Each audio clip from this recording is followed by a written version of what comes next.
What is monk fruit? Had you fruit. heard? Had you? I guess that is the answer. Sorry, Isn't that wasn't even sarcastic. That is the answer. But had you heard of monk?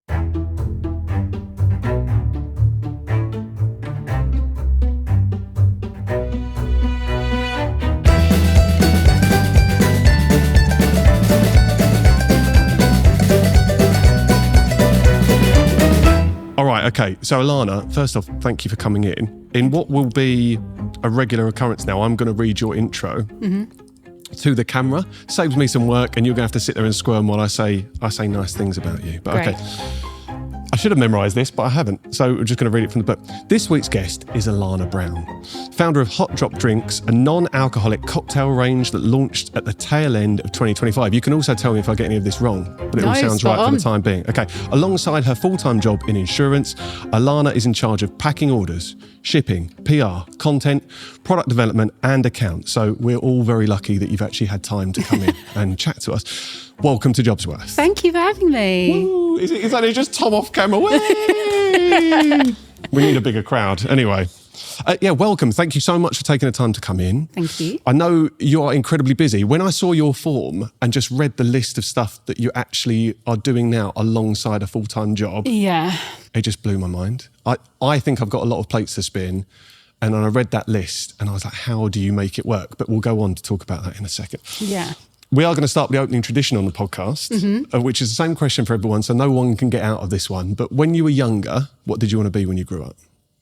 So I didn't have a strong dream, but I did a lot of the time want to be a photographer. Okay. So that is what I studied at college. I studied photography and business studies, funnily enough. Okay, so that's now come into good stead. I actually also always was coming up with business ideas growing up and like little entrepreneur things, like things to do and whatever. But are they sat in a little black book anywhere or some sort of journal?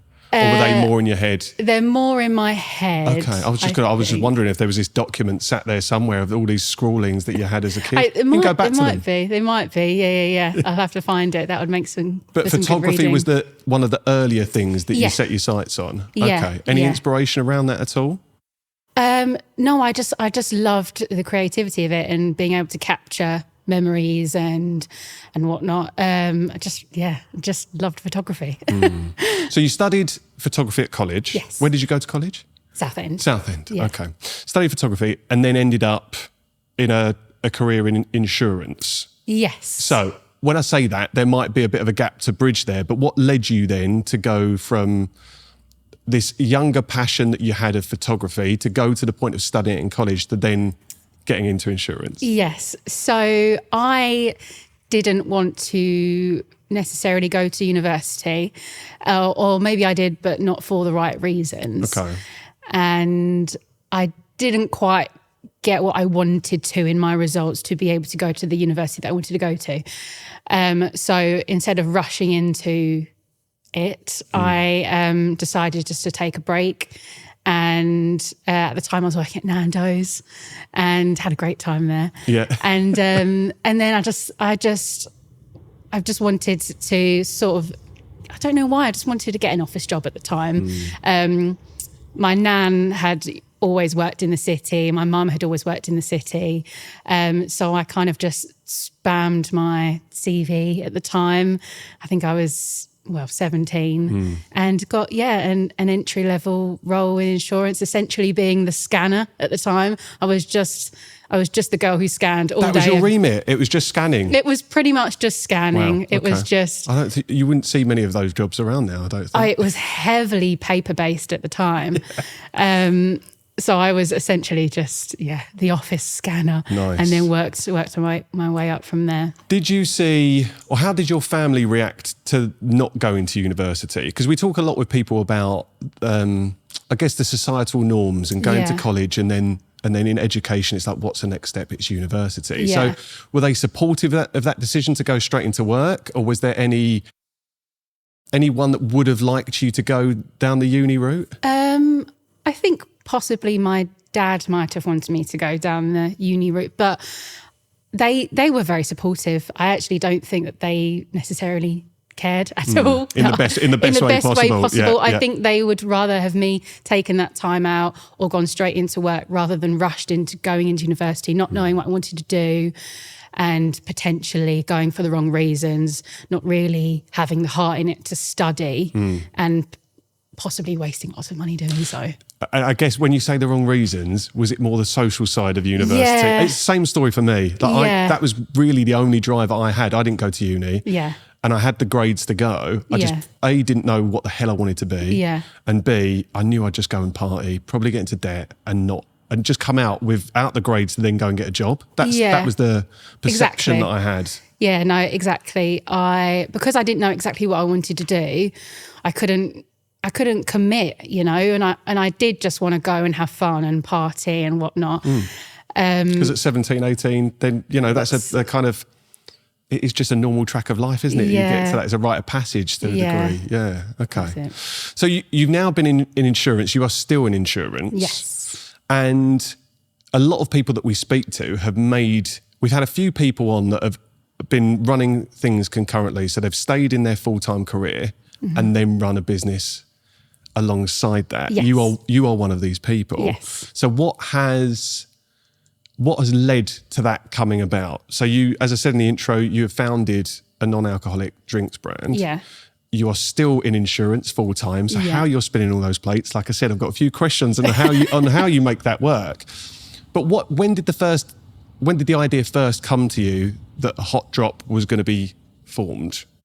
Okay, so it was summer 2024, so not too long ago, and I was reevaluating my relationship with alcohol. I'll openly admit that I was drinking far too much and not looking after myself. And I just woke up one day and I just thought, enough is enough. I can't do this to myself anymore. And I did a long stint of sobriety. And in that time, loved discovering non-alcoholic drinks. And I don't mean soft drinks. I mean, you know, nice adult non-alcoholic versions of their counterpart. And then what I discovered was that there were non-alcoholic beers, non-alcoholic cocktails, which were mostly okay. Or there was a quite exciting emerging market of what we call like functional drinks. So functional drinks with adaptogens to help you, you know, aid calmness or energy or all that kind of stuff. But they were mainly marketed as health drinks, and you'd find them in cans on the go, maybe in Holland & Barrett, that kind of place. Got you, yeah. You're not going to be ordering them in a bar when you're out and not wanting to touch alcohol. Exactly. So they were often as well, the flavours of these functional drinks were like need state flavours. So they were based on the feeling that they're supposed to give you, whether that's revive or calm or whatever it is. And they were unfamiliar flavours, which in my opinion was further distancing the non-drinker. So I was walking back to the train station for work one day and I just had this literal bazinga. Is that the right word? Do you know what? Bazinga? I've heard bazinga, but not for years. I think we should bring it back. Bazinga. On this podcast, we've just made bazinga a thing again. I love it. Yeah, go make for it. Bazinga moment. 2026, Why not? make bazinga great again. Exactly, yeah. So I wanted a bazinga to, moment. Yeah. What was the word I was trying to think of? I'm not sure. It doesn't matter. Whatever word, this has beat it. It's fine. So I wanted to combine the two. So I wanted to combine classic cocktail flavours that people already knew and loved with the functional benefits. And I wanted them to be premium. I wanted them to be in a glass bottle rather than a can, because I wanted them... It's like when you go out to a bar or restaurant and you get a glass bottle Coke, you know, it's much nicer. It's more of a treat. Yeah. It tastes nicer. Yeah. And I think I wanted these drinks to be suitable for hospitality and on-trade. I wanted them to be sitting in a bar, in the fridges, someone who's going and they're not drinking, looks over and they go, oh, thank God they've got HotDrop. You know, that's my saving grace. I wanted them to be a saving grace drink. So I thought, if you're being served a can in a pub or a bar, that's a little bit naff. There's something less premium, and I'm Yeah. saying this with a can of water over there actually as well. But there is something less premium about drinking from a can, especially in that social setting. Yeah, there's a time and place for it. Yeah, exactly. I mean, they're not redundant, are they? But they do need to be about. That's your one. I think to take you a couple of steps back. Yeah. What we're now calling the Bazinga moment, which I love. That's a lot. What you've described then is a lot to have happened in the moment. I'm guessing that comes later. But that eureka moment is, I'm walking back to this train. Yeah. This has been my experience of not drinking alcoholic beverages in these kind of establishments for a while now. There's a gap in the market here. Yeah. And then everything else that you've described then, I can't imagine it all hit like a bolt of lightning. Maybe it did. A lot of it is. Really? I mean, my brain Not doesn't all work of like that. But what an incredible thing. It's like the Bazinga moment happened, and then all of a sudden it becomes not a fully fledged idea, but there's meat on the bone there straight away. Yeah, from what you're saying. the Bazinga moment was glass bottles, classic flavours and functional ingredients. Okay. It was those 3 points, because there's not quite yet anything like that out there. Can I ask? This is jumping forward slightly, but with the functional ingredients, Yes. Again, you've been honest and open about this. No prior experience in this space at all prior to launching this brand. Yeah. So how much research or how aware were you of these functional ingredients ahead before doing this? I was aware of their existence and the functional drinks market. Right. But I did all my own research on every single functional ingredient that there is out there, what benefit it has, how much you should take of it, how little, how they work together, the good blends of different ones. So it was entirely self-taught, basically. That's incredible because again, when you talk about how they blend together, there's the function of them, but then there's the taste, because you can. Yes. I'm sure you could make a drink that's more functional, but no one's going to want to drink it because it tastes like maybe earth or something else. This was what it was all about, Right. Because all the functional drinks were function led, and they did taste like earth or ash or something that was like not really what I'm looking for. Yeah. So these are flavour led, so you wouldn't know that they're in there unless obviously you're hopefully looking at the bottle and reading the bottle. But they're supposed to taste like a cocktail, but they just have that added benefit. I'm going to take a moment to drink. Yeah. And we did make a joke before this that I was going to drink and then go at the end of it, and then make that into something. It'd be a shit advert, to be honest, Alannah. You wouldn't have to pay for it. But you were kind enough to bring in some bottles for us to try. We did.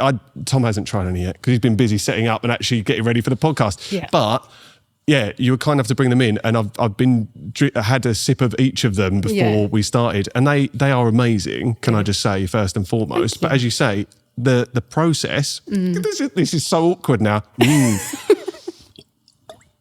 The process of coming up with the actual product that you've got is. I mean, tell us more about that. Like, how long does it take to actually come up with this that's in the bottle? Yeah. now? So, well, it's been a year. So a year from idea, just over a year from idea to launch. And about 3 months, the first 3 months was finding a development house that can help me make this drink. So there aren't many in the UK. But I found pretty much every single one and had a call with them.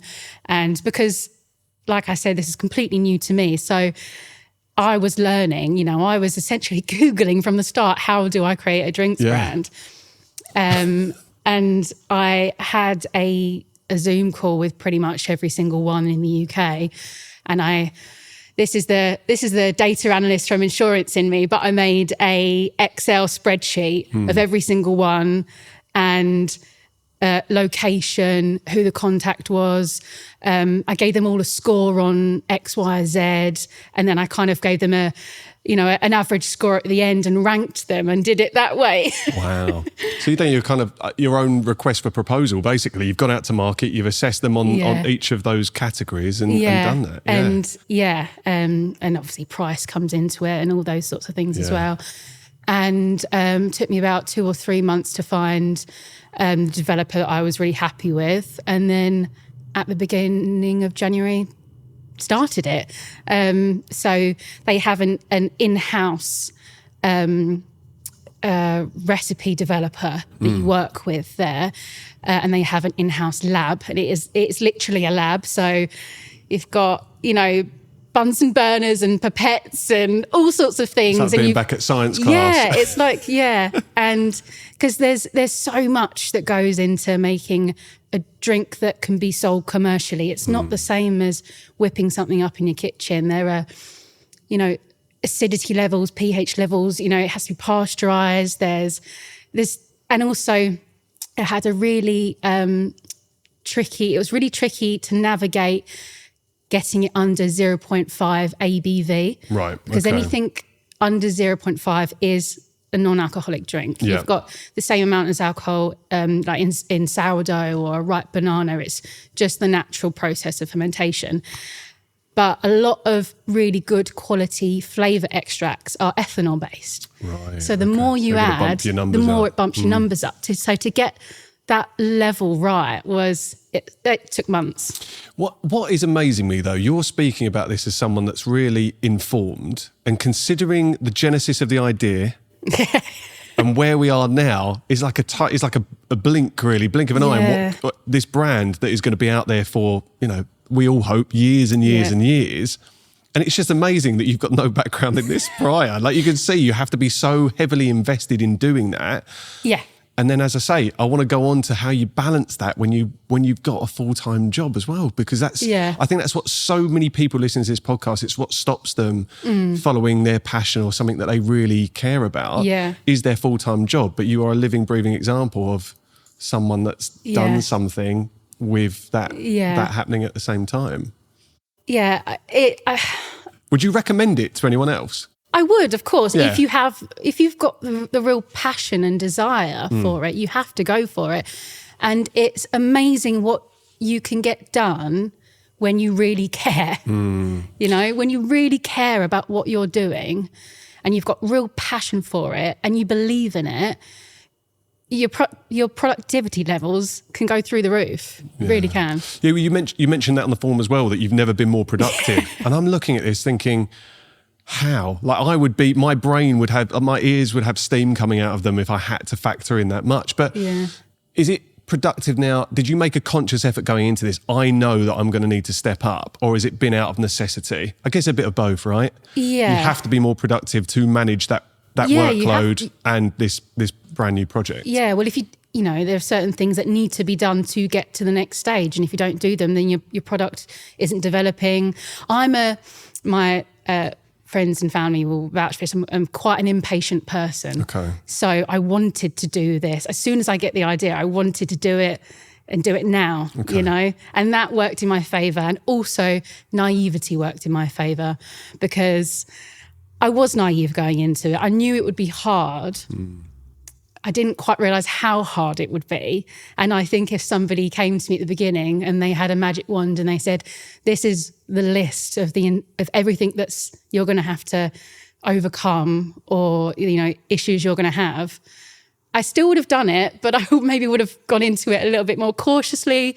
Yeah, ignorance is bliss sometimes, isn't it? You go into something and naivety really does help. I think that's been the case for my recruitment agency. I was working in recruitment for 7 years before I started it, but I think if I'd known exactly the operational side of a business, I never would have started it. And it's almost like things hit me in the head and I was like, I've got to learn to do that now. Yeah. And you find a way to overcome those hurdles. And then 7 years down the line, I now run a successful recruitment agency where it's still paying the bills. And I know, from floor to ceiling exactly how to run it. But on day one, no way. And if I'd had that laid out, I probably wouldn't.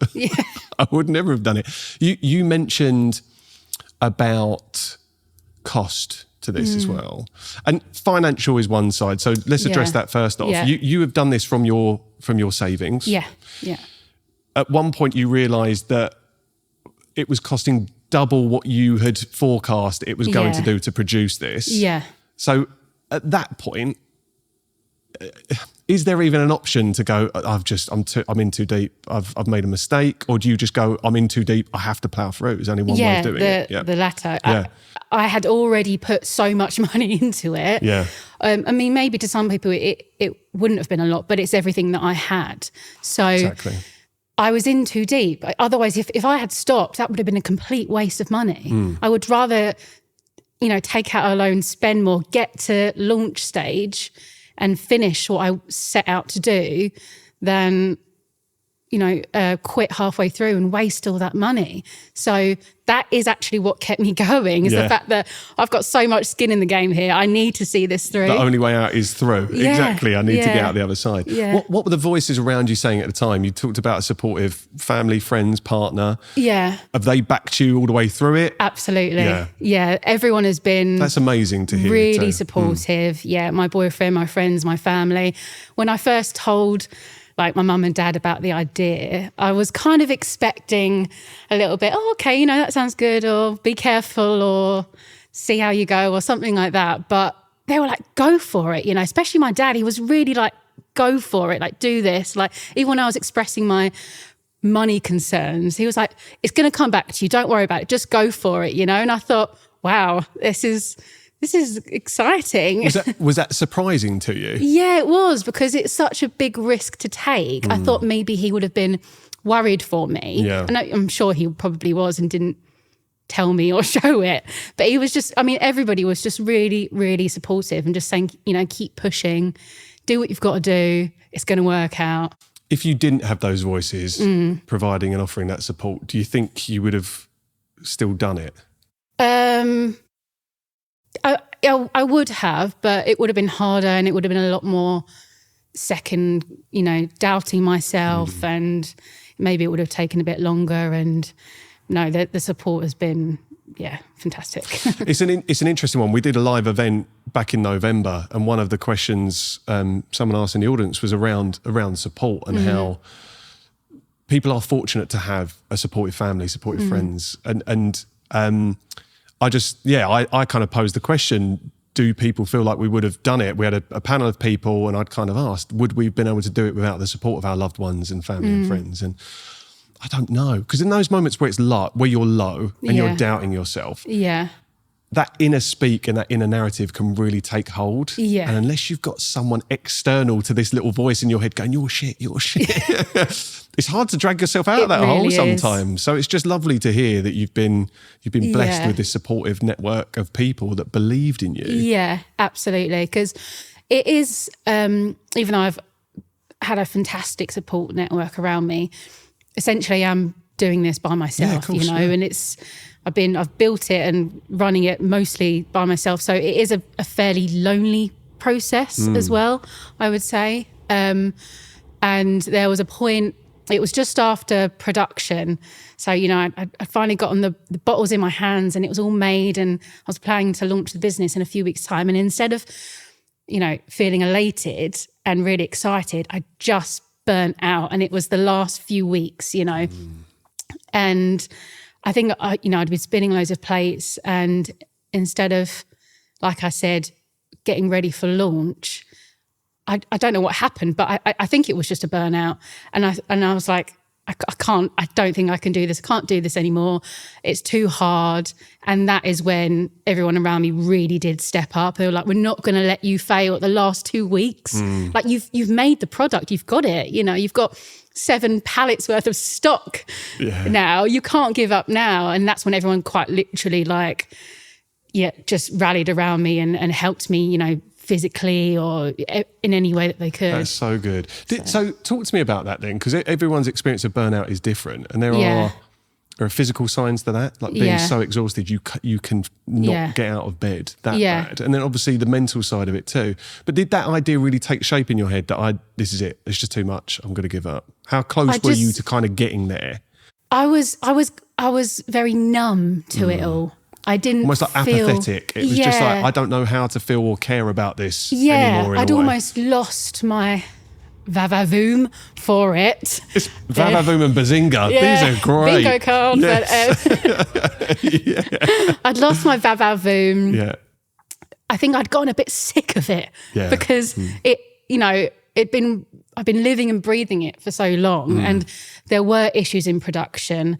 Everything was, all the labels were put on by hand, for example. So it was a long week. Yeah. And I thought... Put on by hand by you? No. Well, some of them were, but the staff there said that we had 7,000 bottles made in production. But they're all put on by hand? Everything was done by hand because... The labels, I'm going off on a tangent. No, I love here. it. Go for it. No, please do. For example, just like an example of things that you don't expect, our front label, there's a cutout drop in the middle of it. The machine was registering that cutout as the end of the front label and was then applying the back. So you were getting an overlapping of front and back, and it wasn't working. Understood. Okay. And then the neck labels were just too slim in diameter for the machine. Right. So everything was done by hand. The front and the back label was done with an old-fashioned foot pedal machine. Right. And there was a really lovely lady all day just standing there with it, pumping and doing the front and back labels. And then there was probably about 4 people doing the necks, like the neck labels one by one, and then obviously checking them, making sure that, we've got a lot of wonky ones. Yeah. So I'm going to be doing a wonky discount at some point for the ones that are a little bit wonky. Brilliant. But just an example of some challenges that you don't think about but happen. And those last 2 weeks before launch, after production, I don't know, I was just numb. I was just numb and completely burnt out, and was really like, what have I done here? But it's really important to say that out loud. I think we're in a time now where people are much more open about burnout and how they genuinely feel. It doesn't mean you care about the brand any less. It means you've cared about it so much that it's sapped the energy from you, and you've put all of your soul into this thing. Yeah. But then when you see it live and out in the world, did that renew you? Did it give you that boost that you that absolutely. Most of us hope for? If we're creating a product, when it's out there, you want it to be like, oh, this is so cool. Absolutely. It was a real pinch me moment, of course. And it's getting better and better as, the weeks go on and we get a little bit further from that launch date, and more people are buying it, and people are starting to recognise it and getting in, a few bars or restaurants and stuff. It's just getting better and better. That's so amazing. It's all worth it. It was all worth it. Well, that's lovely to hear. Yeah. How? The question I was going to ask is who is your target market?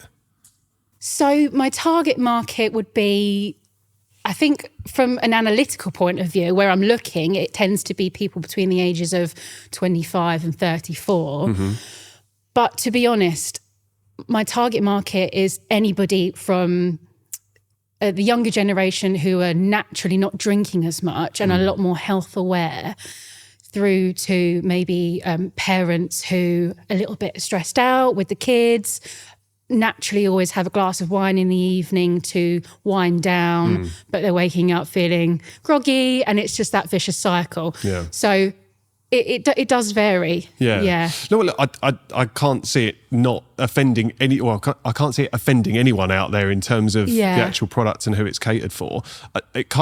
You've almost segued nicely into the other point I wanted to make, in that there's a cultural difference around drinking now with the younger generation. It's interesting that you said that demographic. Yeah. I'm 39 years old, and my relationship with alcohol has changed only in the last couple of years, if I'm completely honest with you. But me and Sophie, my other half, were talking about this when we were discussing your brand earlier.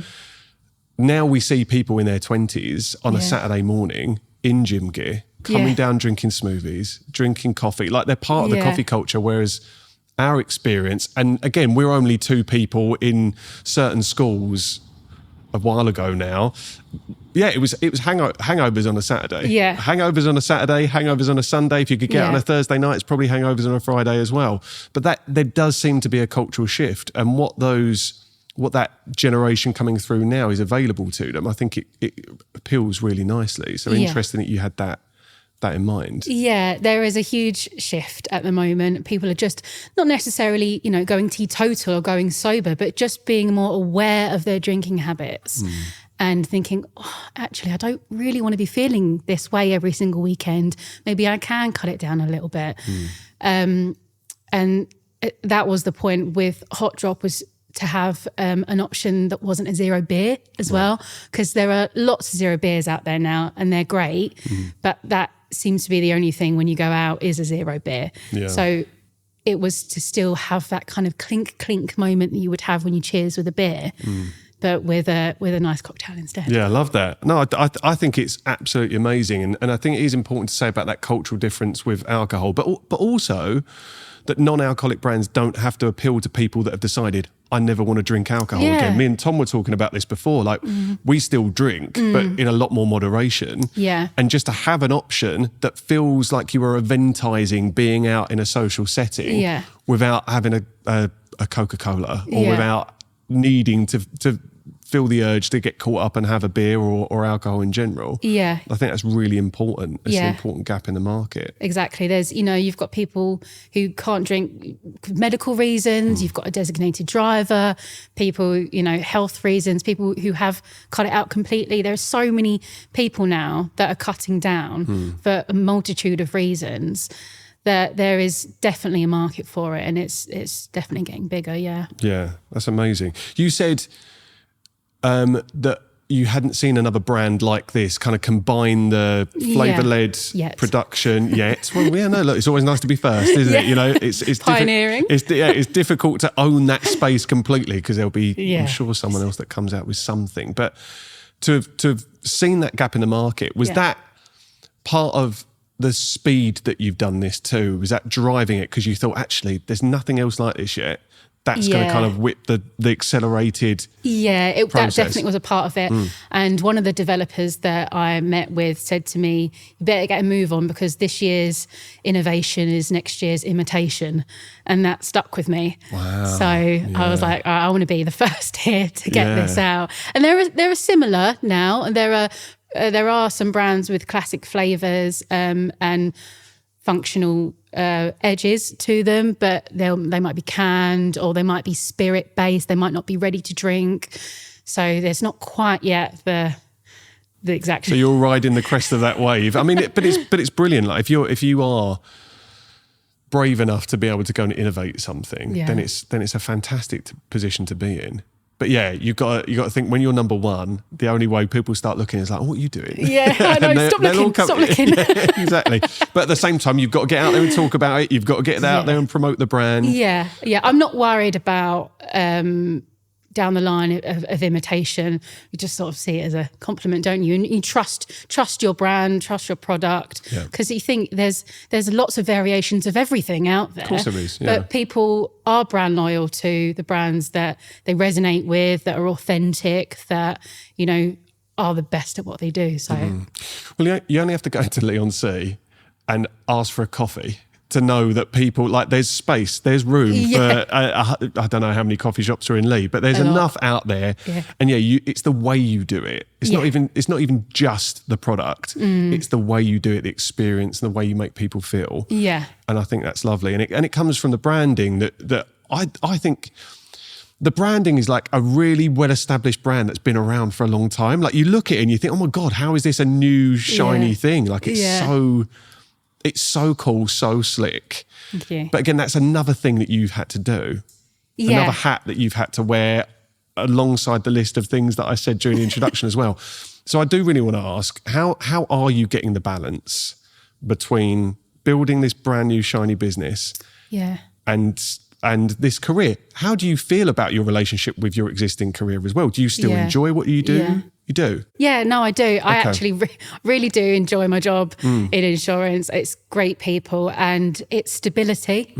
It's anchoring me and it's stability, and I do enjoy it, and I'm lucky enough that I can work from home a few days a week as well. So there is that flexibility. If I need to pop to the post office on my lunch break and deliver orders, then I can do that on my lunch break, or I can start earlier in the mornings, or I can do it in the evenings.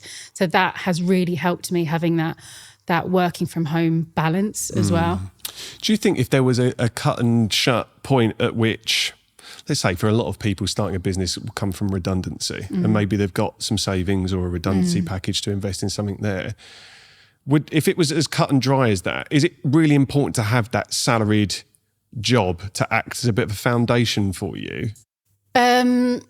I mean, everyone's different. It would be great to say no, but realistically, I have a mortgage to pay for, you know, and I have bills, and so does everyone else. Yeah. So I think my financial anxiety would be a lot more heightened if I was just working on HotDrop. Which would then have a massive impact on how you go about building a brand. And I wouldn't be enjoying it as much as I am. Yeah. So I think it's just important to say, because I speak to so many people that have hated their job and had to get out of it, or they hated their job and then were made redundant, and then they were like, great, I've got, if they're fortunate enough to have a pot of money to go and invest in something else. So many people have no other option than to leave the job that they hate because it is wearing them down physically and mentally. Yeah. But I think there is also this kind of narrative at the moment that you should leave that job and put all your effort into something else. But you, again, are this living example that you can do both. Yeah. But it must take there must be a strain, there must be a sacrifice, let's say. I mean, who knows where it will lead? Hopefully, maybe naturally one will phase out and then HotDrop will phase in, and I might have to cut down my days. I don't know. But at the moment, what is beneficial to me is having my full-time job, having that income, and then being able to use that to build my brand on the side. Yeah. And as I said before, it is a lot, you know, working full time and running a business as well on the side. Obviously, you know that. But I have so much passion for HotDrop, and you just find the time, you just make it work. I wish that there was a bit more of a secret source code to it or something, but you find the hours, you find the time, you do the evenings, you do the weekends, you just make it work. Because you care, because you genuinely care. Yeah, and you want to. And like I said before, it's amazing what you do when you want to do it. No, but you are completely right, and I think it's easy to just frame it as another job or another bit of work or a second job that you're doing, but it's been born from that place of passion. Like you had that epiphany, eureka moment, and you've created it from the ground up. Like this didn't exist. Before you had that moment. I've chosen to do this, so I can't, you know. So this is, I've cited this a couple of times in conversations now. So we've a gentleman called Ben who set up a company called Remade. Did you meet Ben at Gas? Ben and Alice, they're amazing. So, but Ben said on the podcast that he feels lucky and honoured to have to think about the business that he's created. So he reframes it like that. So in periods of heightened stress or where he doesn't feel like doing it, what an honour to get to care about something that you've created. Yeah. Easier said than done at points. Like there are moments, again, when you're approaching burnout or you are having a run of issues that you have to go and sort out. But it's all of your own making. Having the autonomy and the choice to have set it up yourself is a big difference than all of the crap rolling down from management or bosses and all of this stuff. Exactly. Yeah, no, I think that's a fantastic way to look at it. How lucky to be able to stress about something that you have built and created yourself from passion and idea and everything. Yeah. Do you sleep? I do sleep. Not very well at the moment. I have a little bit of a bad, not habit, but of sleepwalking at the moment. Do you really? Yeah. So tell us more about that. That's interesting. I always think that there's sort of like things crawling towards me on my bed. Okay. And I wake up and I'm kind of standing up, or I'm standing, or I'm looking at my bed, or once I was in the kitchen, you know, and that's when I start coming to, and I'm like, what's going on here? Why am I standing up? And so that I do need to work on a little bit. Was that post the business starting as well? That hadn't happened before, or it's got worse? It's got worse before. Oh, it's just been since HotDrop. Is it really? Wow. Okay, that's interesting. But I think it's just obviously I've got so much going on in my mind at the moment. It's the way your brain is processing that much data, information, all of this stuff that you're doing throughout the day. I do need to get into a better habit of, you know, turning my phone off or not looking at it an hour before bed and all that sort of stuff. But when I was in the real height of trying to get things done before launch, you know, I'd be in bed, think, oh, I need to protect the HotDrop name. And then at 1 a.m, I'm on my phone registering a trademark for HotDrop. That sort of thing, Okay, you know. yeah. Once I've got something in my head, I need to do it. So you used the word impatient earlier. Does that Yes. link with the word impulsive as well for you? Yeah. Yeah. I mean, Yeah. they're hard to completely separate, aren't they? Yeah. Impatient and impulsive, because I They're think kind of one linking arms. lends into the other. Yeah. But yeah, I think I could be. Do you think that's fair to say? I'm borderline impulsive with some of it. Yeah. So yeah, I think me and Tom as a partnership, I might be slightly more impulsive than Tom, and sometimes you're drawn back. But you're doing this on your own. You're leading and running the business on your own. Yeah. So again, having some people around you every now and again that can go, wait, Yeah. just give it a little bit more thought. But Yeah. I'm all for impulsiveness. I Just mean, do it and- that's how I've gotten to the stage that it's at now. Yeah. I guess I've used it to my advantage. Yeah. And I have had people like my dad say, chill out a bit, try and find some time for yourself. But when I'm chilling out and finding time for myself, I'm thinking about what I could be doing with the business. And if I'm not working, then I'm just going to be stressing myself out. So it's a bit... I honestly, I don't think we've spoken to anyone that's got the balance right or found a legitimate way to switch off or build boundaries that are so incredibly strong that they don't feel like business permeates everything they do. Because I just think it's different to traditional work. Yeah. Yeah. It's not like a salaried job. It's not like having a boss. It's not having a door that you can close because you care, and then you have these ideas or something will hit you like a bolt of lightning in the middle of the night and you'll think, oh God, I need to get the name trademarked or whatever it is. Yeah. I think we have to accept that to a degree. But again, there's a narrative out there. You must do this. You must, we've said it before, you must get your 8 hours of sleep. You must be able to turn your phone off and not take your phone into your bedroom and not go on social media first thing in the morning. But when you're running your own brand, there's that sense of when you are taking like a forced break or, self-care in the way of not doing anything. Sometimes there's a little bit of a sense of I should, this isn't really self-care because what I'm doing here is just putting off tasks. Yeah. Self-care is getting things done. So to me, self-care is, don't get me wrong, I definitely take breaks and whatnot and enjoy time with my friends and family, but self-care isn't laying around and doing nothing. That's actually self-sabotage in my opinion because I'm not progressing and doing things. Self-care is doing your to-do lists. That's how I see it. I love that. I think a lot of people will be nodding along to that as well if they're listening or watching. I think it's good though to have maybe a plan in place to get a balance. Yeah, because as it continues to grow, you're right in the throes of this at the minute of building this stuff, and all the exciting, fun stuff is happening for you. Yeah. And I think as it becomes a even more recognised brand and continues to grow, it's definitely having that foresight to say, I do need some time, whatever that looks like. Even if you build in the fact that you don't want to not do anything. How do you relax? Like, what are your outlets? How do you switch off when you're not doing work? Do a lot of reading. Yeah, a bit of escapism with your reading, or is it more annoyingly so? It's not. It's like non-fiction stuff. Like quit lit and self-development books. Oh, wow. Which is It's kind of piling more of that information to a degree. Yeah. And some of it I do roll my eyes out a little bit.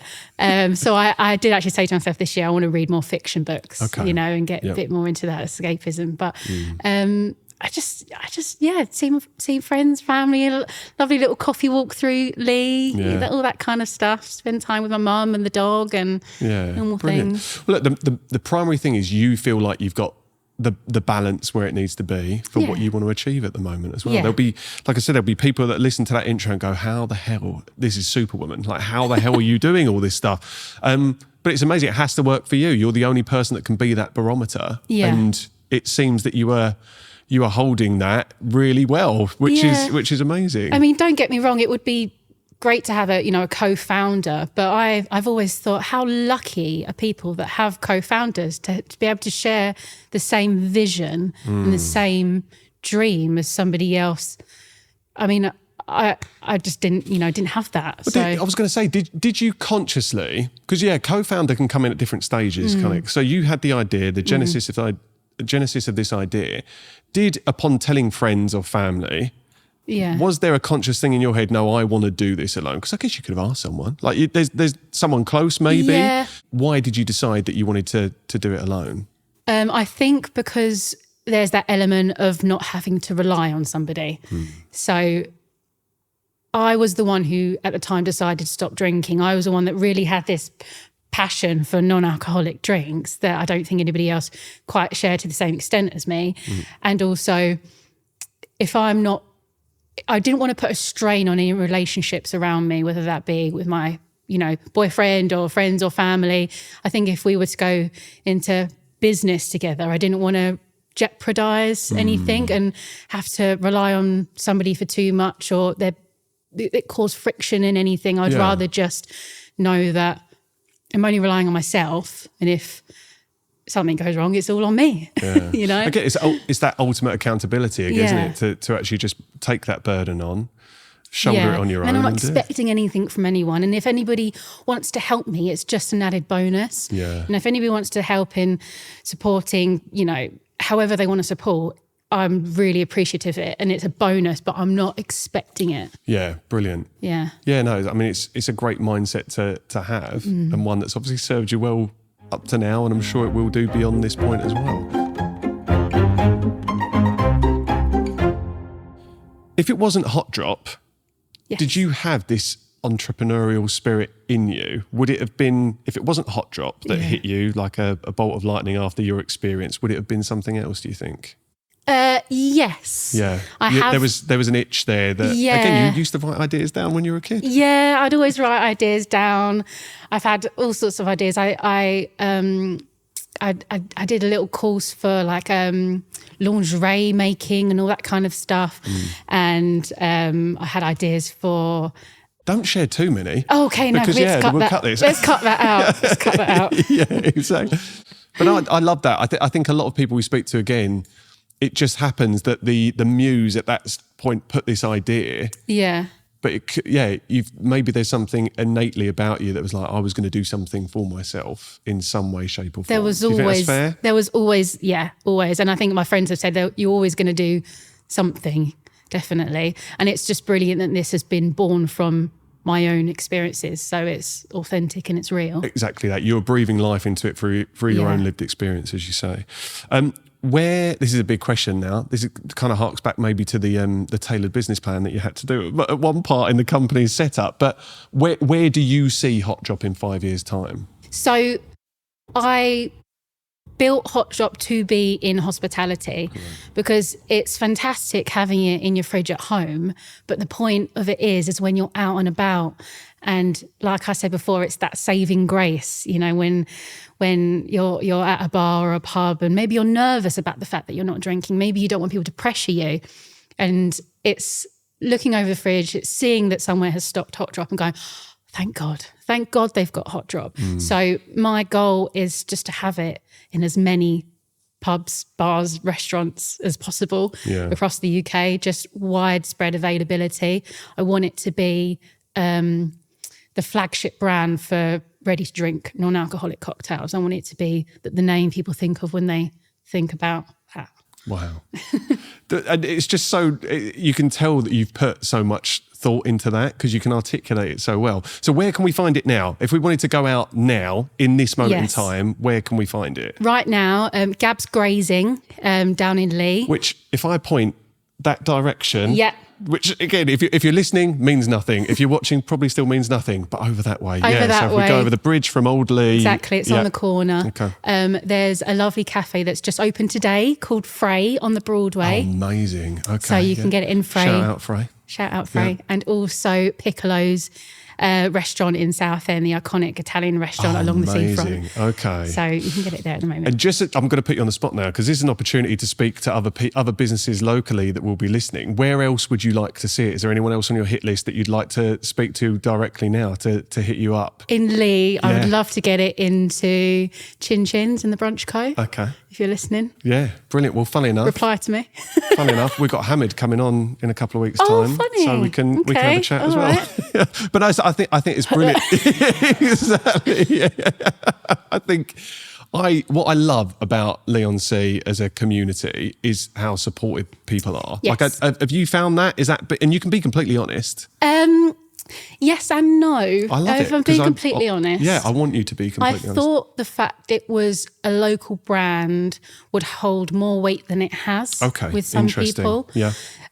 Some people have been absolutely fantastic.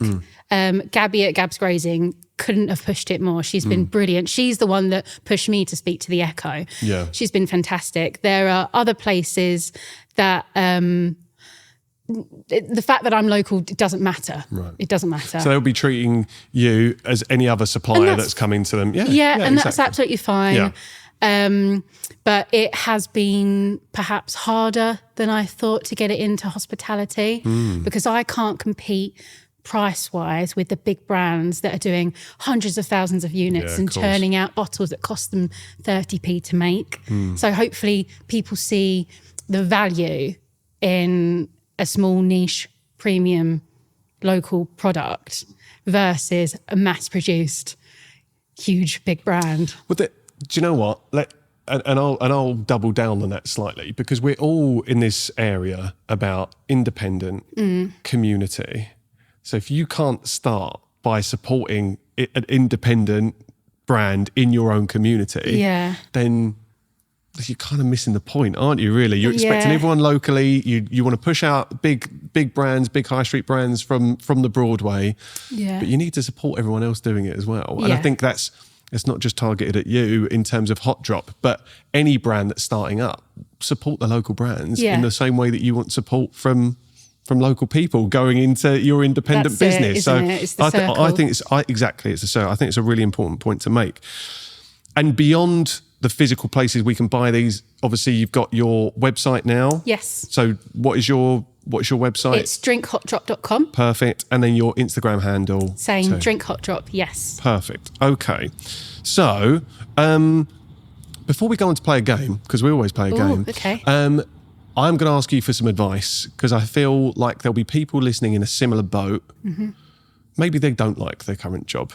Or maybe they do, but they are on the fence about starting something. They've got this fire in them and they are holding back, thinking maybe about failure, thinking about feeling like an imposter. What advice do you give to that person listening now that's sat on the fence waiting for that little spark? No pressure. Yeah. I would say if that fire in your belly is not going away, if it keeps popping up, then you need to act on it. I mean, if you don't, you're going to look back 10, 15 years and probably say, I wish I had done that. Or if you start it and perhaps it hasn't worked out, you're going to say, thank God I gave it a go. Thank God I tried. But you owe it to yourself to go for it. But in the other hand, I would say, do be practical about it. Make sure you do have enough funding available because it's all well and good saying go for it, but this is real life. So make sure you've got enough funding available and you've got a support network around you, whether that be one person or 10, it doesn't matter as long as you've got something or somebody. Yeah. But I would urge you to go for it. Brilliant. I love that. And I think, to be honest, it's been the advice that most people give in terms of fire in your belly. It's better to live with the failure that could potentially happen than the regret that happens at the end. That's to misquote George Clooney on Radio 2.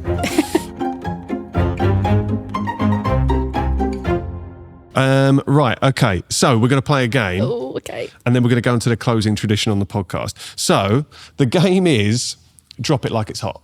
Nice. It's one of my best names, I reckon. Yeah. Add the music. We're going to add the music. Drop it like it's hot. So what I'm going to do is read a statement. You're going to say, drop it if you think it doesn't apply or we should be getting rid of it, or it's hot. If we're gonna, you can do an American accent. That's fine too. Or if we should stick with it. Okay. So we drop it if we want to throw it away. It's hot if we're going to stick with it. So, explaining why you're not drinking. Drop it. Drop it. Alcohol-centered work socials. Drop it. I mean, there's a time and place for it, I guess. Yeah. It just depends. It's all right. There's no context allowed. So you can only say one or of the answers. So it's going to be drop it. Okay, fine. Okay, yeah, cool. Yeah. Right. Dry January as an all or nothing challenge. That's hot. You think it's hot? Yeah. Do you think it's hot? So again, you should look at dry January and say, I'm not going to drink alcohol whatsoever. Yeah. Yeah. I think everybody should give dry January a go at least once. Brilliant. Okay. I don't think I ever have. Not consciously anyway. But maybe I've done it accidentally. Well, I was exactly Not sure. the same. I was exactly the same. I think I maybe attempted it twice and got 7 days or something like that. Yeah. But it is incredible. If you can get to 30 days, you do feel like you've just gained a superpower. Yeah. I would recommend anyone to try it. Rewarding yourself with a drink after work. If it's HotDrop, that's hot. It's hot. That has to be a clip. It's so good. It's so good. Side projects being dismissed as hobbies. I'm not sure I understand. Sorry. No, that's fine. Sorry, I've ruined No, that. that's fine. No, you haven't at all. And we need to leave this in because sometimes the games are shit. So I guess people writing off, oh, you've just set up a side hustle. It's just a hobby. Oh yeah, no, drop it. Yeah, drop it. Okay. Sorry, that was my terrible way of describing it. Working late to prove you care. Yeah, drop it. I mean, I it. should practice what I preach, but drop it. Drop it. Okay.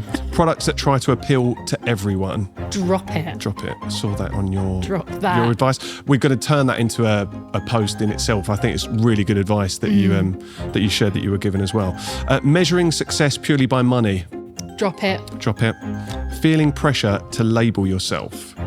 Drop it. Okay. Comparing your early stage business to an established brand. Drop it. Okay, there you go. Thank you for indulging me. We made it in the end. It was a bad game. I'm sorry. No, it's a great game. I do It's try. a great game. I loved it. We all love a trier. Okay, the closing tradition. This is where we're going to be salvaged by Mum's question. So, Mum, 80 here, we'll see. We're 80 plus episodes. Mum has sent in her question for our guests. Ooh. I'm going to play that now. And my mum's name's Lisa, if you wanted to address your answer to Lisa. So, Hi, Alannah. As someone who's trying to give up sugar and alcohol, how do you make a cocktail really interesting and yet alcohol-free and perhaps low on the sugar as well? Thank you. wow, I mean, it's another podcast in itself, isn't it, really? I'm sure you could write an article on that. Yes. But that's really what you've been in pursuit of Yes. through starting HotDrop. It's difficult because sugar is flavour. It's the same as fat is flavour. Sugar is flavour. So with HotDrop, there's no added sugar, but the sugar comes from natural sources, whether that be agave. We use monk fruit juice to sweeten it as well. So it depends whether you are happy with natural sugars or perhaps... so we would never use artificial sweeteners either. So... It would be tricky to make a full-bodied flavoured drink without either sugar or an artificial sweetener. Otherwise, it's going to be a sparkling water seltzer kind of drink. Yeah, which is missing the mark in the market that you're trying to attract. But just experiment, I guess, with natural sweetness. You can, like, agave syrup is great for it. What is monk fruit? Had you fruit. heard? I guess that is the Sorry, answer. Isn't it? that wasn't even sarcastic. It's the answer. But had you heard of monk fruit before going down this I've path? heard of it, but I didn't know never if heard of it. it's brilliant for drinks because it's like 5 times sweeter than like But it's granulated that natural sugar. sweetness, Yeah. natural sugars. Yeah. Okay. Yeah. It's just in its natural form. Yeah. So it's fantastic for. I deserve that drinks. answer, by the way. It is a fruit. I get it. No, I it wasn't understand. even supposed to be sarky, but I didn't know what else to Do say. you understand? Sometimes the simplest answer is the best one. Thank you. I think when Mum listens to the episode, she'll get a fuller answer as well because we've kind of we've discussed like the pursuit of what you're trying to build with the flavour and the product development too. Yeah, I'm not shying away from saying that the drinks do contain sugar. Yeah. But it's natural sugar. There's no added sugar, and they're a nice premium treat drink. And it's a big differentiator though to say there's no, like, it is natural sugar as well. Yeah. So I think that's really. I think people would rather it have natural sugar than artificial sweeteners. Definitely. I think there's enough around that now to say that is the better route to go, Exactly. especially if you're in a social setting too. Yeah. And they're a treat, as you say. Yeah. It's what was the word you used? Clinkable? Yeah, That kind of moment where you're cheers. clinking. Yeah, I think that's brilliant. Yeah. Alannah, you can see, again, I'm so fortunate to sit opposite people that are so passionate about what they do. And it's part of the reason I started the podcast. I'm like a magpie. I'm just taking these little glimmers that I see from people in the hope that it's going to inspire me to go off and do something else as well. And you're just exuding that energy. And I just wish you all the best with it, because what you've started to build that is so young and so new and so fresh, you can just see the legs on it now. And I just wish you all the luck in the world. I think you're going to absolutely smash it. Oh, thank you so much. So thank you so much for coming on. You've been an absolute pleasure, and I wish you all the best. Thank you for having me. Cheers. Bye. Woo. Well done. Was it painful?